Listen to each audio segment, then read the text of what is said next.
Thank you for joining us today for this webcast, Investments in Pittsburgh's Technology Sector, Trends and Highlights.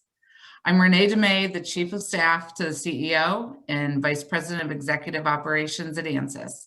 I'm also a PVCA board member. I've been at ANSYS, the industry leader in simulation software, for more than 6 years. And prior to ANSYS, I spent more than 15 years in the software industry, focused on professional services, business development, go-to-market strategies, and business transformation. Before we get started, I'd like to thank all of our PVCA annual sponsors. We'd not be here without their generosity and kindness. Programs like these are only possible because of them. And if you're interested in becoming a sponsor, please contact Micah Whitfield, the PVCA's Director of Business Development, and let her know. We have more exciting virtual events in the works. There is also free membership for an individual under the age of 40 that comes with your sponsorship, and complimentary attendance at all regular events for sponsors and anyone at their firm. Now, moving on to today's event.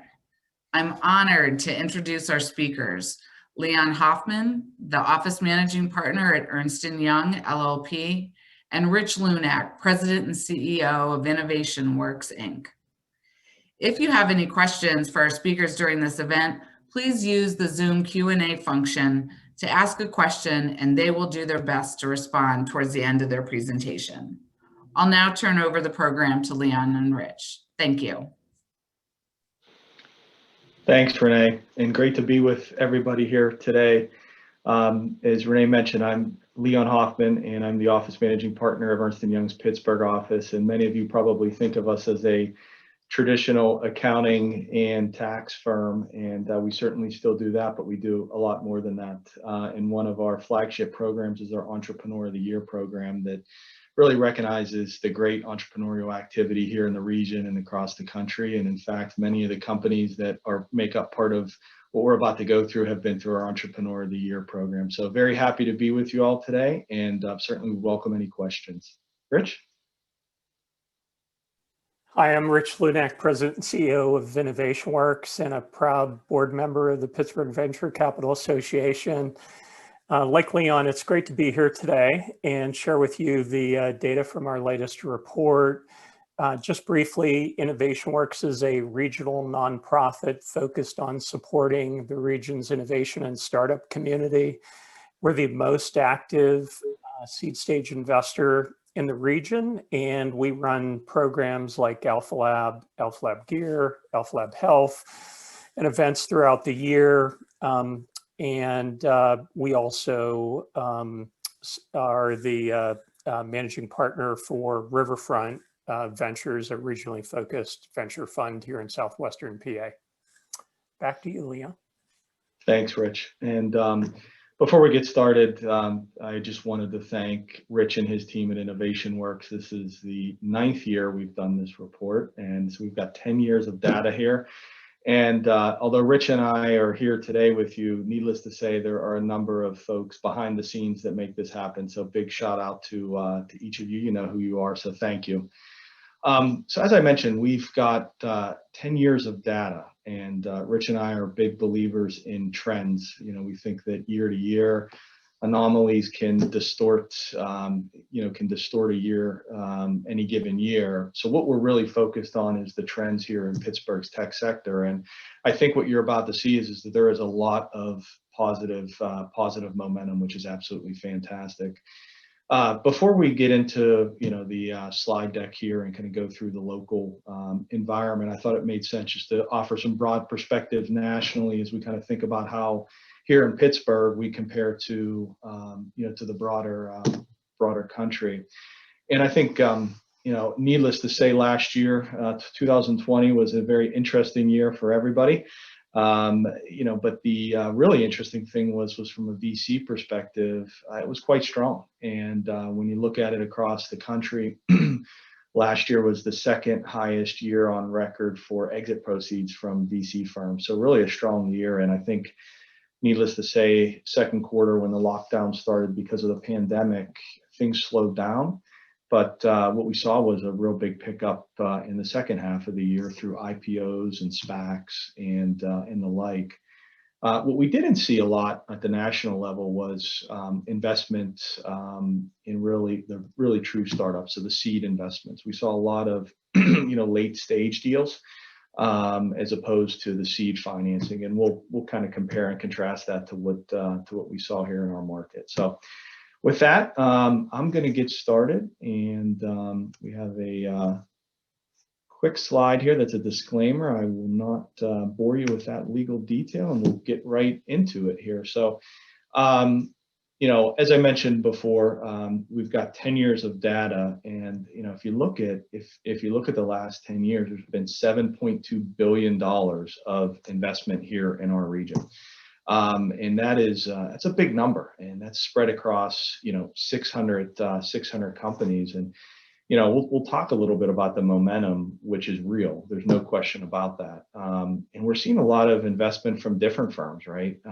You can see here that we've had a few hundred firms invest here locally over the last 5 years, and just this past year, even in a year with COVID, we had 42 firms make their first investments in our region, which is just absolutely, fantastic. And it's fantastic because a lot of times whenever a firm makes its first investment, it tends to make that next investment as well, which is just great. And you'll see we've got a slide here later just in terms of the global reach, which is just quite impressive.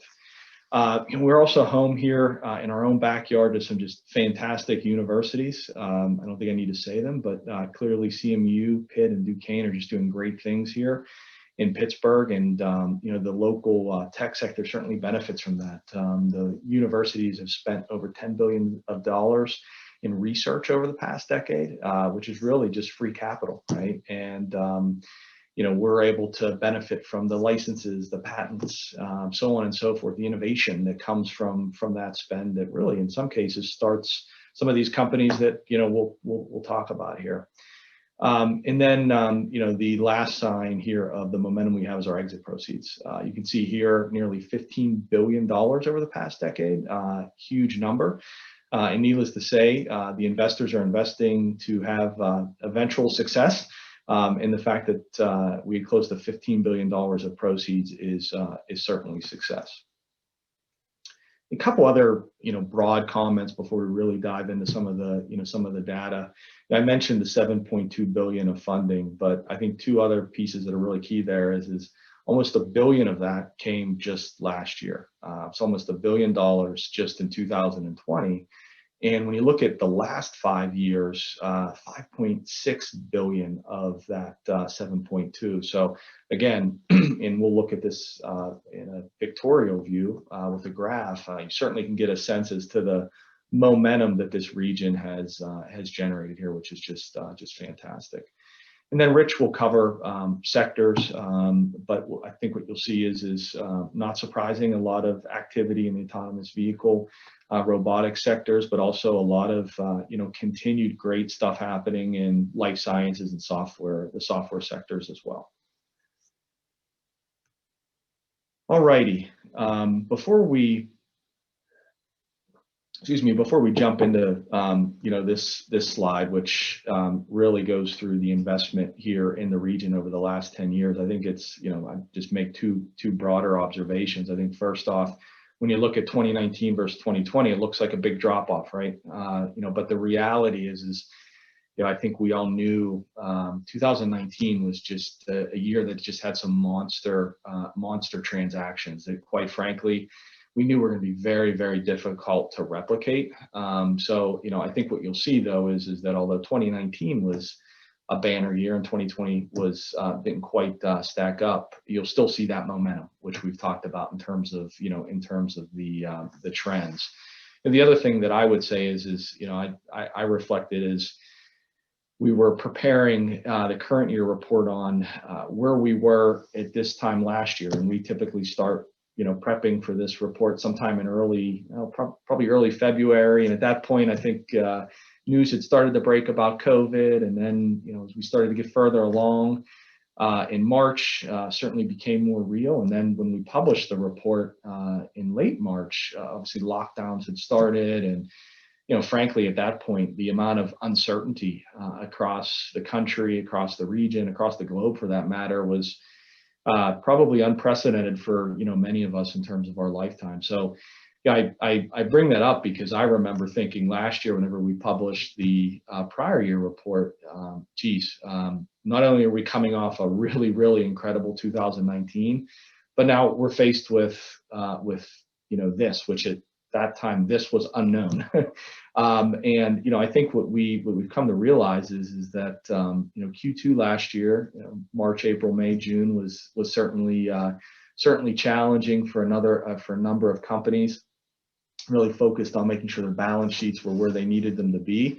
But then I think we started to come out of it, and Q3, Q4 certainly saw an uptick in activity, and really generated results that, from our perspective, are just fantastic. Actually, the second highest year on record in terms of investment, and in a year that was influenced by a pandemic. So when you think about ways that deals used to get done in terms of in person, and that all had to be virtual, just like everybody on this call here today had to learn how to do things differently. And I applaud the resiliency that certainly was embedded in those numbers. The other thing I'd mention is, obviously you can see the different colors here, which represent the different types of investments, and we continue to see great activity, particularly in the corporate investments as well as the VC area. And in fact, 2020 was the second highest year on record in terms of VC and corporate investment, which is just great to see. And I think I'd be remiss to say it doesn't matter if this is colored or not, but what is pretty clear is that, again, that trend, right? That momentum that the Pittsburgh region has in terms of investments here in our sector. So just great activity all around.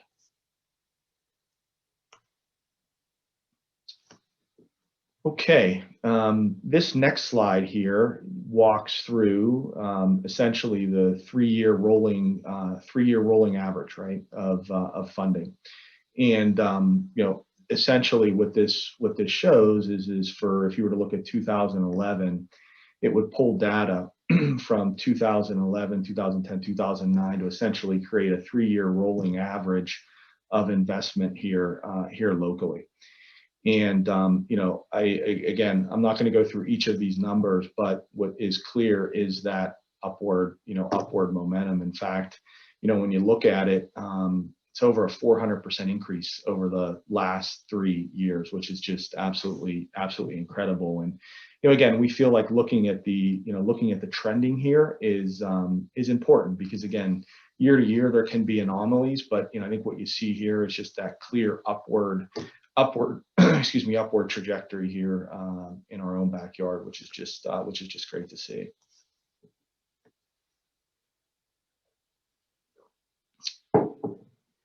Okay, I mentioned we'd talk for a bit about the number of companies that were funded and the unique companies funded. And I know this is a busy slide, but I think it's important to walk through.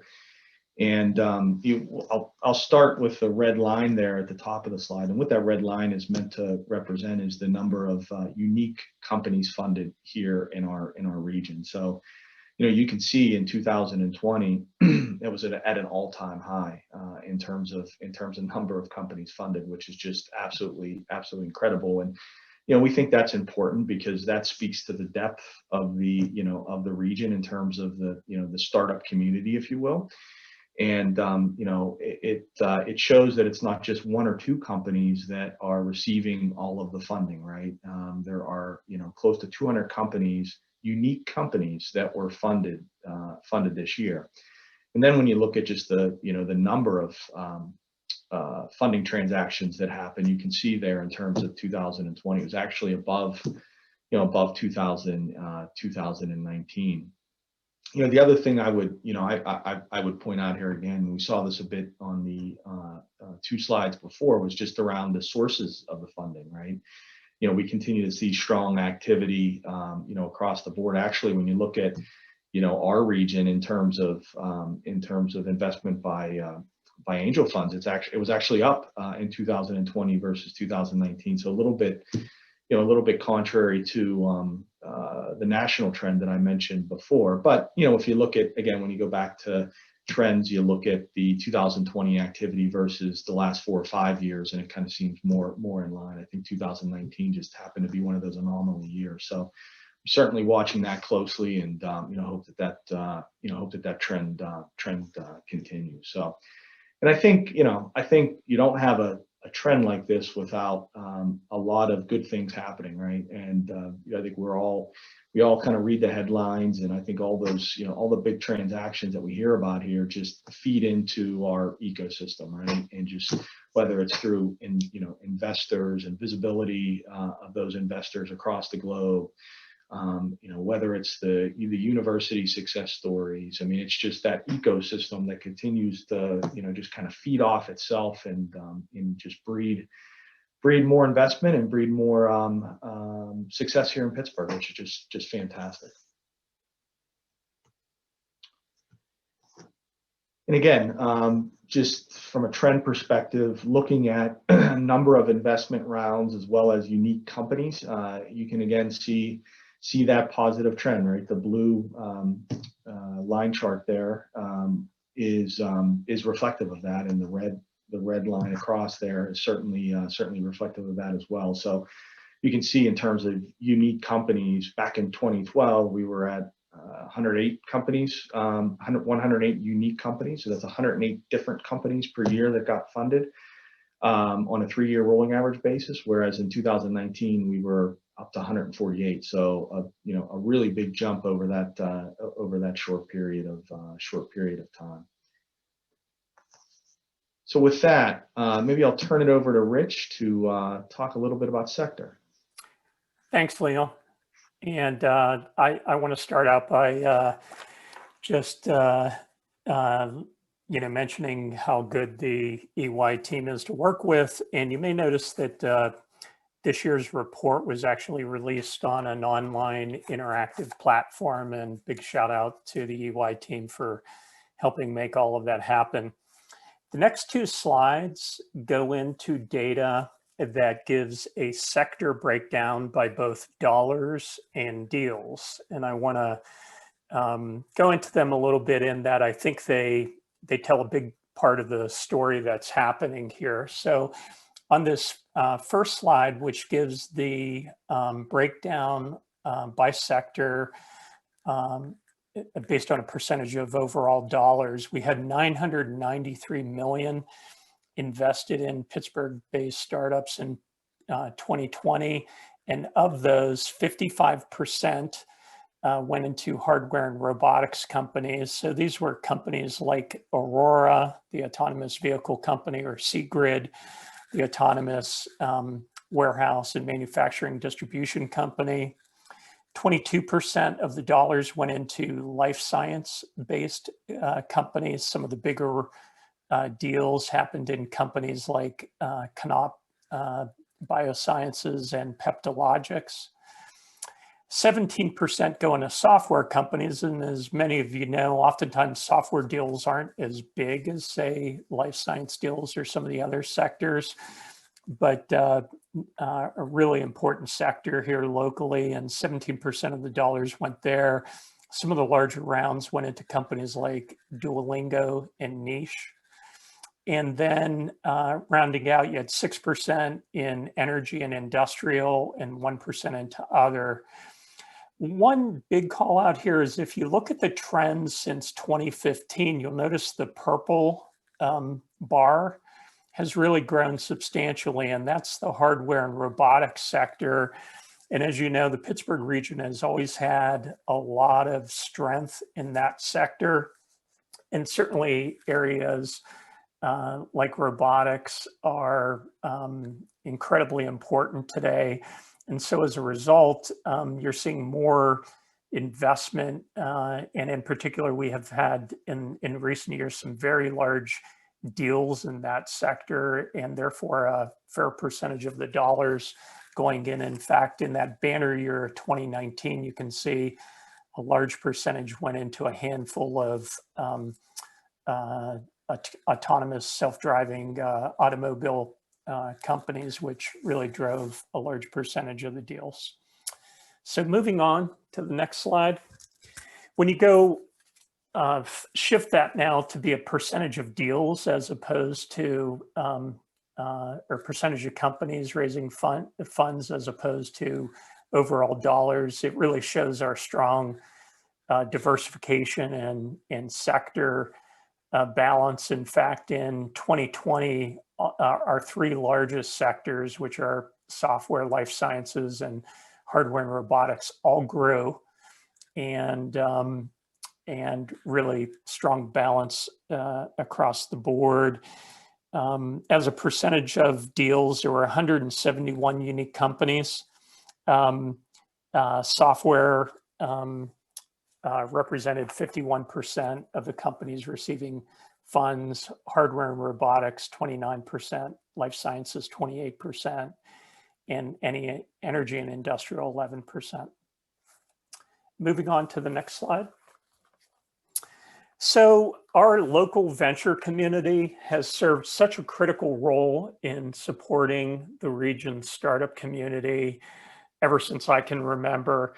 And you know, these funds serve a really critical role, oftentimes leading the earliest rounds in companies, but also they tend to be very active supporters of our local entrepreneurial scene, very engaged in education, promoting the Pittsburgh region, and supporting our local infrastructure and companies. Since 2016, the local amount of dry powder available for investment has gone down. That's obviously not a trend we'd like to see. Just to explain this chart, the way it works is that when a fund closes on new investment capital, this model says that those dollars will be committed to companies equally over the next 4 years. So it tries to estimate the amount of dry powder available for new companies as opposed to follow-on commitments. The good news is that leading into 2021, there were some really encouraging announcements. In fact, 3 funds you may have seen in the news here recently. Magarac Ventures announced that they were raising a $150 million fund. Black Tech Nation Ventures announced that they were launching a new fund here locally, and also 412 Venture Fund. All of those are really encouraging signs for our ecosystem. And you know, while those funds won't necessarily commit to only to Pittsburgh deals, certainly the local funds have been big supporters of our local and regional ecosystem. So we certainly hope all of those funds beat their fundraising targets and close out fundraising in the near future. On to the next slide. A big part of the success in any local ecosystem is liquidity events and exits. Those are really, you know, that really generates the proceeds that create exciting investor returns, bringing investors back to our region, but also creates wealth for local entrepreneurs who oftentimes turn into angel investors or look to start their next companies, or in some cases, maybe even launch venture funds. So, you know, liquidity is really a critical event. And although we call them exits, it's important to note that in many cases, these exits are really the events that draw large corporate anchors from the tech community into the Pittsburgh region, who often grow here locally. So all of us are familiar with, you know, companies, the fact that Amazon, Microsoft, Facebook, Smith and Nephew, and so many other large global tech companies are here and present in our region. What sometimes is lost is the fact that those presence are largely generated through the acquisition of local startups that create the anchor in our region and are built off each other. Anyways, going through some of the bigger transactions in 2020, Uber ATG was acquired by Aurora, a local self-driving car company. And as part of that transaction, Uber actually invested $400 million into Aurora, of which a portion was attributed to our 2020 fundraising numbers.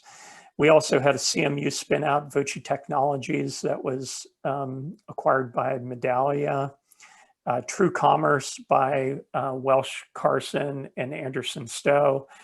And then the HR tech company InvestEdge was acquired by Feathering Gill Capital.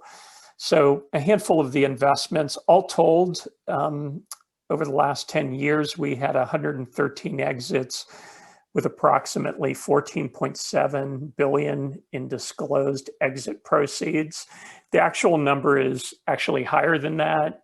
As you know, some of our transactions, the proceeds are not disclosed publicly. And so in some instances, we document the exit, but it really doesn't add to the financial total. With that, next slide, Leon. As Leon mentioned, our region continues attracting some of the top investors from around the globe to invest in regional startup companies. In fact, over 300 investors from around the US invested in Pittsburgh-based tech companies just in the last 5 years alone. And in particular, 42 made first-time investments in 2020.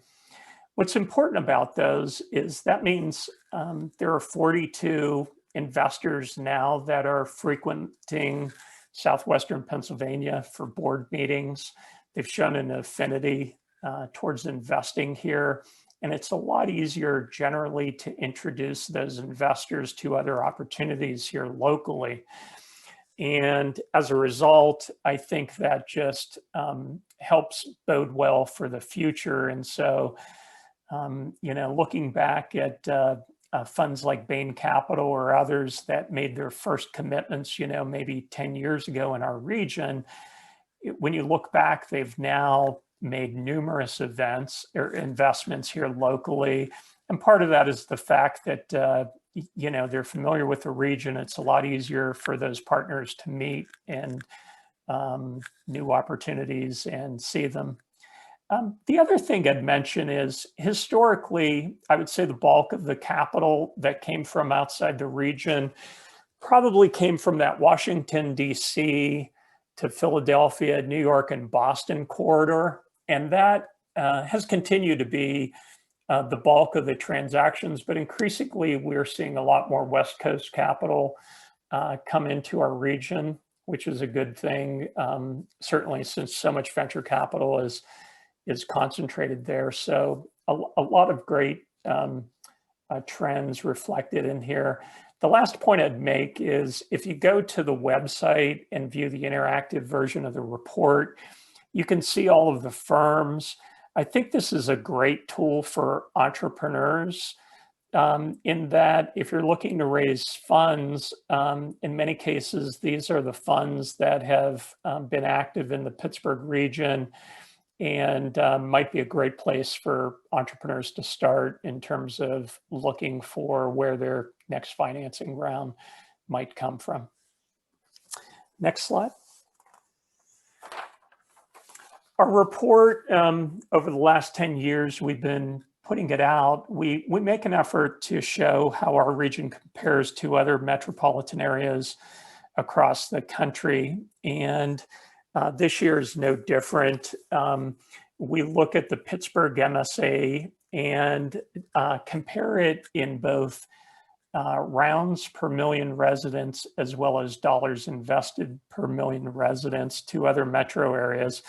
And I think what that gives you a sense of is basically investment or entrepreneurial density versus other regions in the country. You can see that based on rounds per capita, the Pittsburgh region ranked 11th of the all of the metro areas in the country, and is, you know, keeping great company with entrepreneurial hubs. Certainly San Jose and Silicon Valley there at the top, but areas like Boston, Denver, Seattle, New York, and a lot of other notable hubs. And the good news is that we've been trending upwards in this data, and I think it bodes well for how well received our region is to investors across the nation. And certainly it's becoming noted more and more as a key hub for entrepreneurs across the country. Next slide. A huge feeder of our region's startup community has always been our university system. And as you know, our region's universities, particularly the research universities here, attract an immense amount of research capital. And that does a number of things. Certainly it creates jobs and helps just continuing to perpetuate the reputations of this region as producing great technologists and great science. But in addition, these universities have increasingly focused on productizing that research and in many cases spinning out startup companies. And so the next two slides really try to highlight that. First off, you'll see that over the last decade, more than $10 billion has flowed into our region through research. And the other thing I'll notice is that universities like CMU, University of Pittsburgh, Duquesne, and Penn State, while not in our region, have built really terrific programs internally that focus on innovation and entrepreneurship. And in some cases, they rank among the best universities in the country in terms of spin-outs per dollar of research brought in. And as a result, those tend to be great feeders. The other thing I'll note is that non-dilutive funding through federal research programs and SBIR and STTR awards is also fairly strong in our region. And in particular, I'll note that companies like Cognition Therapeutics, Cytoagents, and others have made news by attracting really large agency grants from NSF and NIH, all of which help to further their products and their science towards growing businesses here locally. So that continues to be both a great feeder through our universities, but also tremendous investment, non-dilutive investments in the startups in our region. Next slide. So this next slide shows the trends for patents through our university system, but also licenses and options and other agreements granted. So first off, looking at the patents, you'll see that 211 patents were granted to our local research universities. That's up 167% over the last 10 years. And then the blue bars represent the licenses and options and other agreements. That is a strong indicator of spinning out technology, not only to startups, but just to corporate partners. And again, strong trends there. And then, although it's not reflected in here, I'll mention that the new spin-out rate, so spin-out companies, startups emerging with technologies from the universities, is up 75% over the last decade as well. So a lot of good trends, and and while these are not the sole feeders for startups in our region, certainly a lot of the cutting edge technology that we see happening in the life sciences autonomous vehicles, robotics, AI, machine learning, and other sectors. This is certainly a key ingredient to our region's growth. Next slide. Although we won't spend a lot of time on it today, I'd encourage you to go to the website and look at what investors, entrepreneurs, and others are saying about our region. It'll make you feel good about what's happening here in southwestern Pennsylvania. I think increasingly our region is recognized as being a great place to build startups. Investors often cite the talent, the innovation, the low cost that it takes and capital efficiency to scale companies in the region, and really our unparalleled support infrastructure here for local startups. So, here you'll see a quote from Framework Ventures, which is repeated over and over again in terms of the strengths of our local ecosystem. So I hope you have a chance to look through some of that data. And with that, I'll move to the next slide, and we'll open things up for Q&A. And so I don't know, feel free to post questions in the Q&A window, and we're happy to dive in or delve into any questions that you might have here today.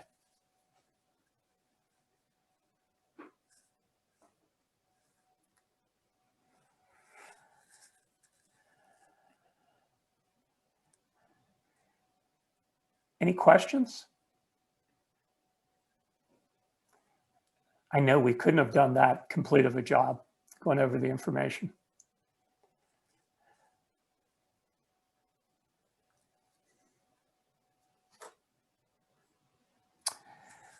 So there was a question about Q1 here locally that just came out from Mike Stubler. And I believe Patty Tascarella from the Business Times recently, or just recently, wrote an article about it. And I think the deals were strong, but actually the overall dollars was down year over year.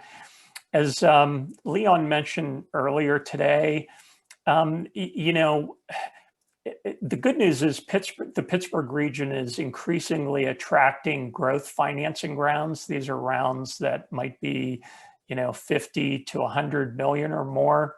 And so depending on whether one of those falls into a particular quarter, it's hard to really track month to month or quarter to quarter how well we're doing. But 2021 is off to a good start, but not a great start. But I think we have a long ways to go in 2021.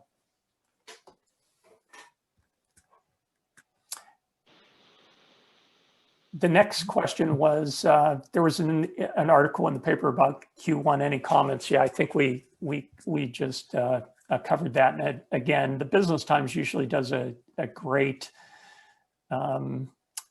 quarterly does a great job covering a lot of the exits and notable deals here locally. The one thing I will add is the new investment funds. I think were really the big news so far in 2021, and the fact that we have several funds that'll be launching. I think that's an incredible piece of the story that we'll see taking shape in 2021. I noticed a question or two in the chat as well. Yeah, I see a question on, Rich, on how do supporting organizations best support these new companies, which, I think there's not a one size fits all answer to that, to that question. But clearly, a lot of these startups need help and need guidance. And I think introducing them to, the broader Pittsburgh startup community is probably, is paramount, because a lot of companies have been through this. And, speaking to the number of entrepreneurs we speak to, that for them is some of the most invaluable exchanges they can have, which is other companies that have been through what they have, what they have been through. So me personally, I try to broker those introductions to, continue to broaden networks. The other thing I'd mention is, compared to where we were, say, 10, 15, 20 years ago, where there were only a handful of support organizations, there are literally dozens of programs that are part of either corporate partners, the universities, grassroots organizations here locally, nonprofits, and so many more organizations that help round out our support infrastructure, some of which invest, but many of which who have strong mentorship, education, and other programs. And I think, that really helps to make the local ecosystem robust and growing. So really an overall great story here. There is a comment about how to get a copy of the report. We didn't print physical copies this year, but you'll notice there's a URL posted on this slide that's showing. So you can go to that web URL and look at the report online and go into much greater detail.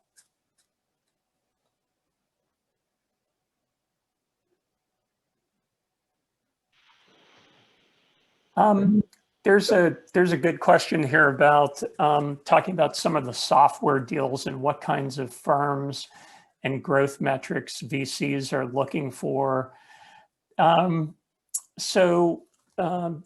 with that, we have, probably the largest, or in fact, if you look at the investment based on just a percentage of companies raising money, software companies represent the largest percentage of the companies raising funds here in our region, whether enterprise SaaS, B2B, or other kinds of models.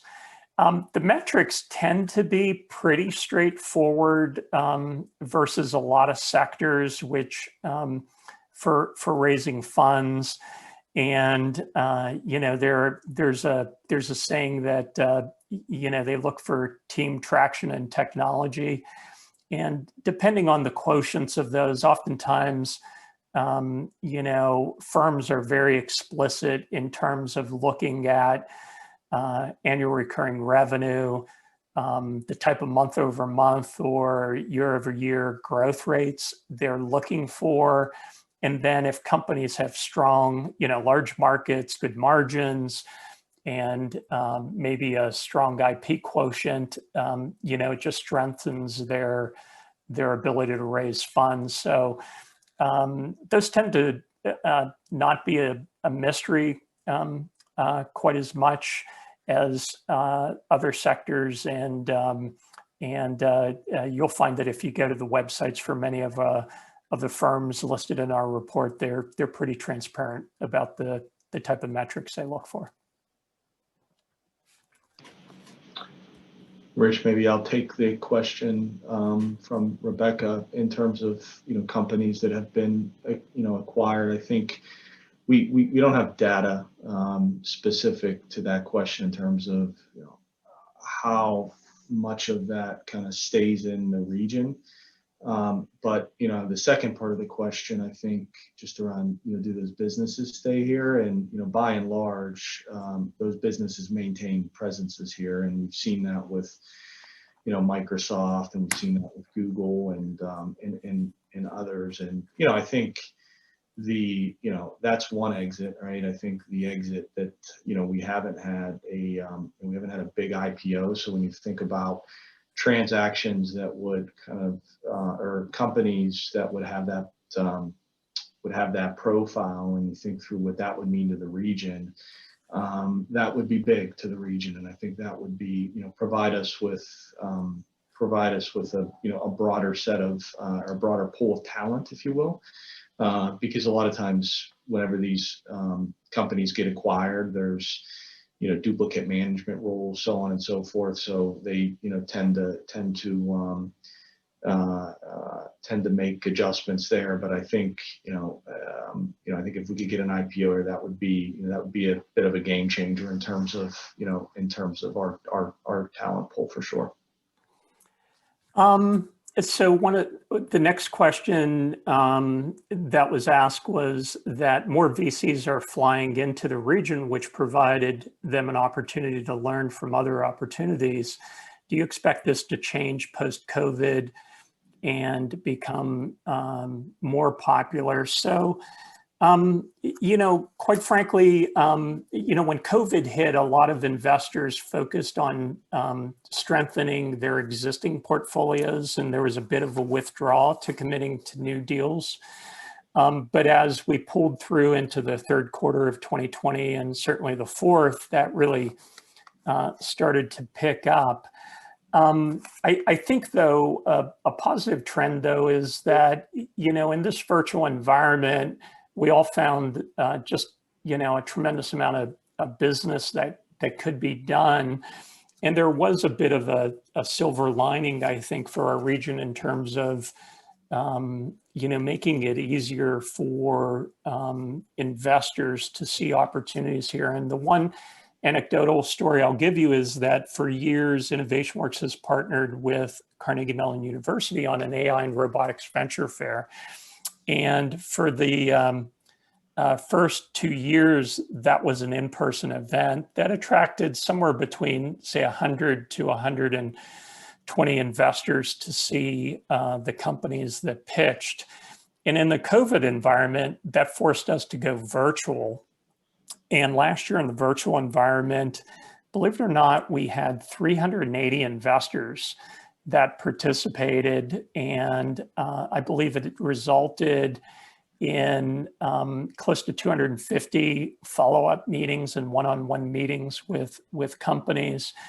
And so, while I think a lot of investors still like to meet face-to-face before closing on a transaction and wiring money, I do think there's a bit of the operational lifestyle that COVID imposed that will continue post-COVID. But certainly we're all looking forward to a time where face-to-face and the interpersonal dynamics and one-on-ones can resume to normal. Question on new industry. The one that is old for Pittsburgh is energy. We've always been an energy hub, but obviously I think the ways of our history is our history, but I think there's exciting new technology there just in terms of getting carbon emissions down and different energy technology, energy storage methods. That I think this area has got a distinct advantage, just given our legacy there, to continue to be a leader in those new technologies. There's a great question in here about the diversity of leadership teams over the last 10 years and how we're doing in that area. So, this is a very well, discussed problem in the venture and tech community nationally. And as we all know, there aren't enough women and people of color leading startups and even opting into tech and STEM careers.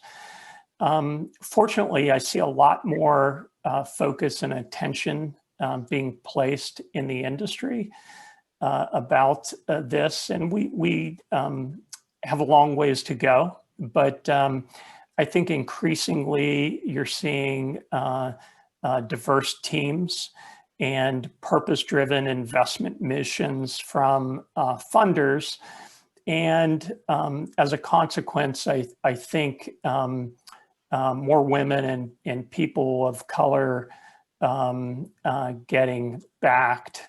I will tell you at InnovationWorks, we track this data very closely. In fact, you'll notice on our blog, we actually surveyed the close to 300 portfolio companies we invested in over the last decade on how they identify.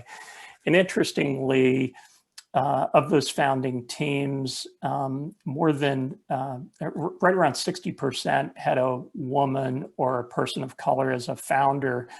So I think when firms are intentional,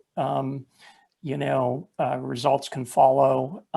We have a long ways to go, but it's exciting when there are funds, candidly, in our region starting up, making DE&I a priority, and whether that's Black Tech Nation Ventures, the Next Act Fund, 412 Ventures, Magarac, and others. I think it bodes well for our region. And the last thing I'll note is that there's a lot of great research that shows diverse founding teams and diverse companies far outperform companies that lack that diversity and inclusive nature.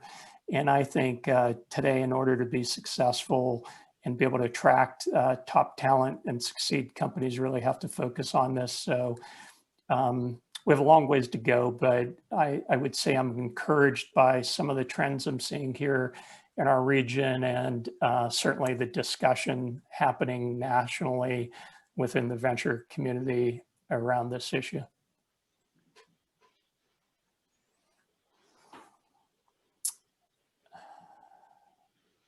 And then the next question is about how the region is positioned from a leadership perspective as we move towards commercialization.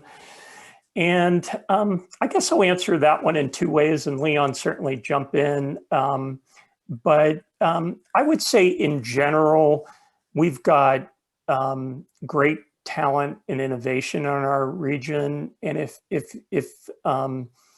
and a lot of that is driven by some of the data we talked about from universities. And so I think the companies here, for example, generally find really strong technical talent. Some of the gaps, though, that we sometimes see, and it really depends on the industry sector, but if it's in a sector where there isn't a real high industry quotient, it may be difficult to find talent here locally to scale companies. And part of that's just based on the legacy economy in our region. The good news is, though, I think Pittsburgh is building more of an international reputation among innovation and technology. And so when firms do say to look to recruit talent in a specific area, I think they are successful, and it's easier and easier to attract that kind of talent. And I'll give you an example. When I was helping to build automated healthcare, a healthcare robotics company here in our region in the 90s, I can remember trying to hire a head of sales and marketing from the West Coast. And the one person we tried to hire, some of the feedback we got is, hey, I really like your company and team, and I would be very excited to join it, but I'm a little afraid about relocating my family here. And if your company doesn't make it, knowing that there's a soft landing I can have in another robotics company here locally. And certainly, as an example, that has changed dramatically with the not only large global players like Aptiv and Uber and others, Ford, Audi, VW, and others investing heavily in the robotics sector in our region, but so many startups. And I think I see that same trend happening, whether it's in enterprise SaaS, the life sciences, or others. We still have ways to go in some of those sectors before we can compete with some of the largest tech hubs. But we're getting a much larger critical mass. And when you can look around and see logos by companies like Google, Apple, Amazon, Smith & Nephew, Bosch, and so many others here in our region, it has increased the the talent, experience, and I think ability for these companies to scale.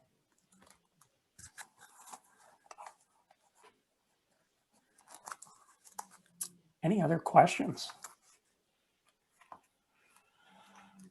Well, Leon, I think we got them all. We're just have a few minutes here before the end of the time. So I'd like to close out by thanking the Pittsburgh Venture Capital Association for having us today, and the PVCA, as you know, has events throughout the year. Please sign up for their newsletter and mailing list, or follow them on social media.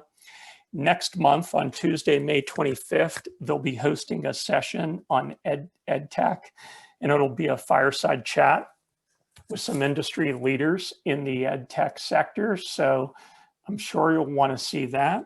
And then lastly, I want to put in a plug for an event Innovation Works is hosting with the Jewish Healthcare Foundation.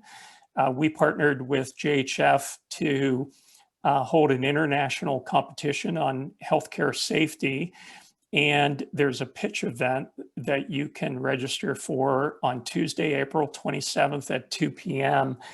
And I can tell you the 5 finalist companies are some of the most impressive companies nationally here in the healthcare safety and innovation space. So I hope you can make the event.